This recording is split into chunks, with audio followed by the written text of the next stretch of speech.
Wayland is a beautiful town about 20 miles outside Boston. Now, it's on the smaller side, so it's got a small town feel, a little bit quieter, not as much going on compared to some of the busier suburbs around it. But if you prefer that lifestyle of small town charm, a little bit more peace and quiet, Wayland could be perfect. So, in this video, I'm going to talk about what it looks like, what it has to offer, and just give you the rundown of what it's like to live in Wayland if you're moving to the Boston area. I'll show you some videos, I'll talk about the town, the neighborhoods, and just kind of help you get your bearings if you're not very familiar with this part of town.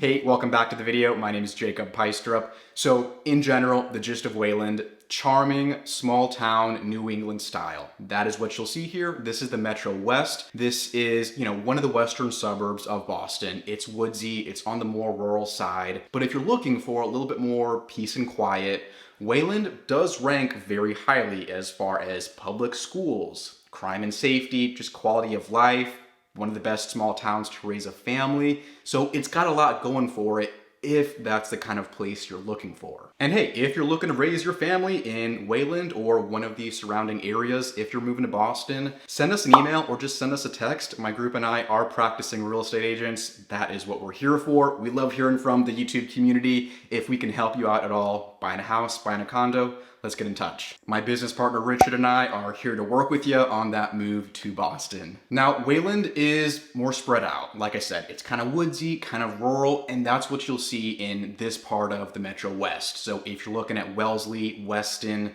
Sudbury, they've all got that similar aesthetic. You're driving through the woods, you will see these beautiful neighborhoods, kind of tucked away in the trees, private, but gorgeous homes if that's what you're looking for. They're gonna have similar aspects. These are higher priced areas, higher tax, but great public schools if that's what you care about. Now, Wayland isn't the most expensive. If you're looking for more expensive, that's gonna be Wellesley and definitely Weston. But Wayland is still up there as far as how much bang you get for your buck. It's not cheap. You will see bigger homes, decent sized lots, trees in the backyard. This is a woodsy, outdoorsy part of town. It's got a really charming town center with some newly built shops and some villas right next to it. So some places are a very, historic town center. Wayland has actually got some new stuff going on for commercial space. So if you drive through, you will see some shops, restaurants, grocery store, Boston Sports Club, and then a couple of newly built villas, almost townhomes right next door to the town center. Now, other than the stuff you have in the town center, that's kind of it for commercial space. So you don't have a ton of shopping options. You're not gonna have a bunch of grocery stores to pick from because Wayland is definitely on the more, small town end of the spectrum.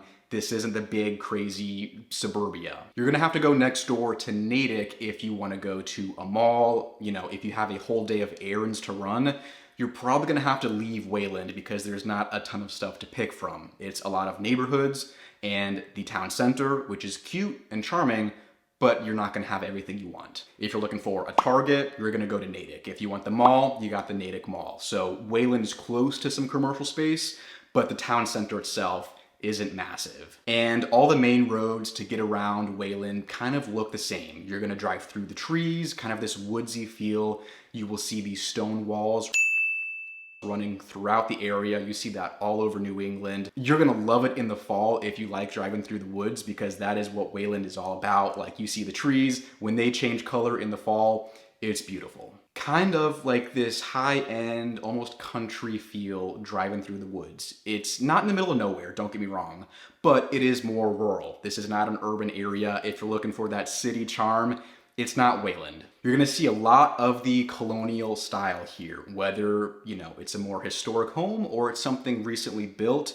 That's what you see here. A lot of these colonial estates kind of tucked away behind the trees in the woods. In the summertime, it's like you can't see anything, but in the wintertime, you can see through the trees and see, all these kind of private neighborhoods tucked away in Wayland. And with the homes here on the lower end of the price spectrum, anywhere, $1 million and under. On the smaller side and on the older side, it might be a historic home, possibly dated on the inside, and then you'll see stuff go all the way up to 4, 5, 6 million for some of the newer built, custom estates, big piece of land, woods in the backyard. That's the style of Wayland. Now, Wayland kind of has a northern part and a southern part.